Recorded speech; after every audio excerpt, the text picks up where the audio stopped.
¿Qué tal? Hoy vamos a hacer algo parecido a una excavación arqueológica, pero en uno de los textos más fundacionales de la historia. Vamos a adentrarnos en el Antiguo Testamento para entender bien cómo se armó, cómo logró sobrevivir miles de años y, sobre todo, para descifrar cuál es su mensaje central.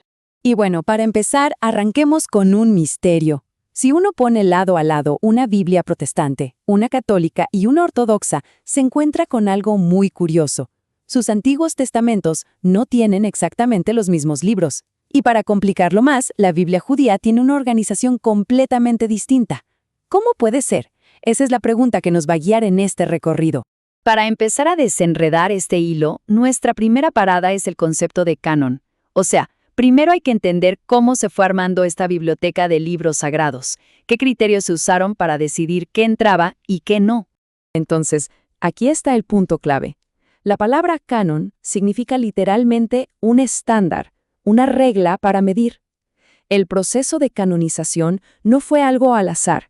Se trataba de definir qué escritos antiguos cumplían con el estándar para ser vistos como de inspiración divina, y por lo tanto, como una guía para la fe y la vida de la comunidad.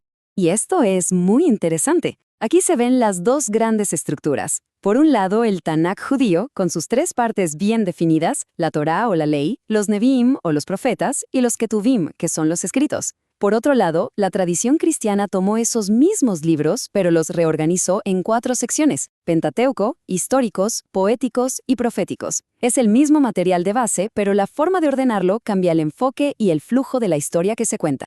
Y ojo, que esto no pasó de un día para otro. Como se ve aquí, fue un proceso que tardó siglos. La Torá, los primeros 5 libros, quedó establecida más o menos para el 400 a.C. Unos 200 años después, se aceptó la colección de los profetas.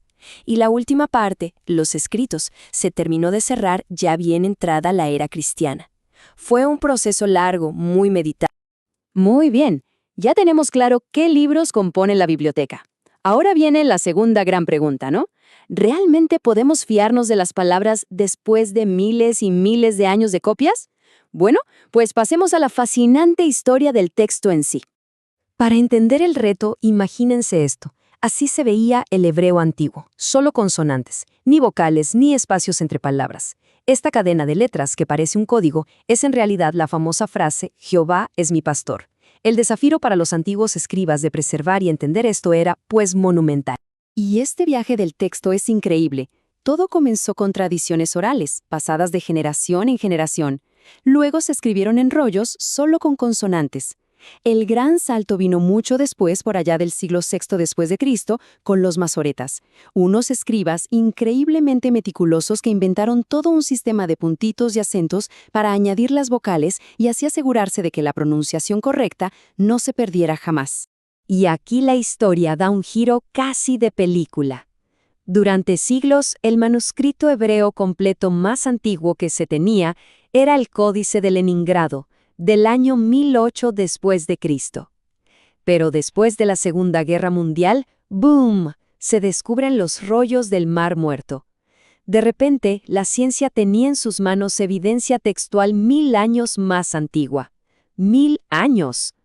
Fue un salto cuántico que nos acercó muchísimo más a los textos originales. Y esto demuestra el nivel de reverencia casi increíble de los escribas.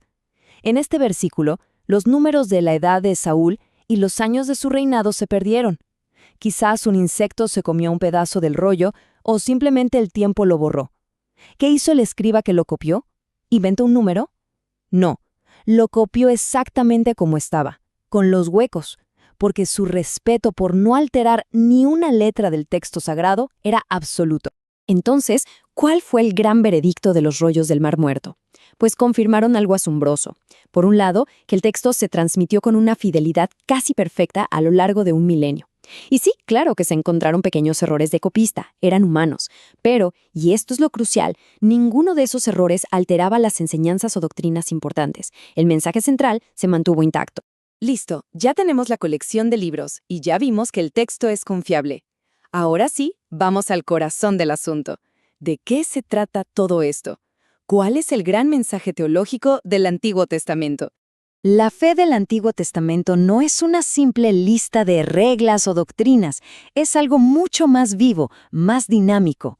Se revela a través de una serie de tensiones muy poderosas. Son como ideas opuestas que se mantienen en un equilibrio delicado y profundo, y juntas cuentan la historia completa. El motor de toda la narrativa, de principio a fin, es este gran drama. Por un lado, tenemos a Dios, que es el creador soberano de todo y que además actúa para redimir. Y por el otro, a la humanidad, su creación, que una y otra vez se revela. Toda la historia del Antiguo Testamento gira en torno a esta interacción.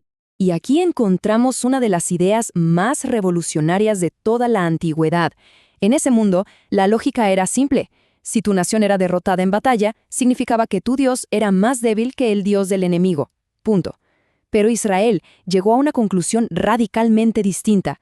Su Dios es tan soberano, tan poderoso, que puede usar incluso la derrota y el sufrimiento de su propio pueblo para cumplir sus planes redentores. Solo un Dios verdaderamente todopoderoso puede obrar así. Y otra de esas grandes tensiones es esta: justicia y misericordia. El Antiguo Testamento insiste en que la justicia divina es absoluta, que el pecado tiene consecuencias y debe ser tratado, pero al mismo tiempo, y con la misma fuerza, habla de una misericordia divina que busca incansablemente la manera de restaurar al pecador. Ambas verdades coexisten y son parte esencial del carácter de Dios. Y por eso mismo, el Antiguo Testamento no es un libro con un final cerrado. No termina con un «y vivieron felices para siempre». Todo lo contrario.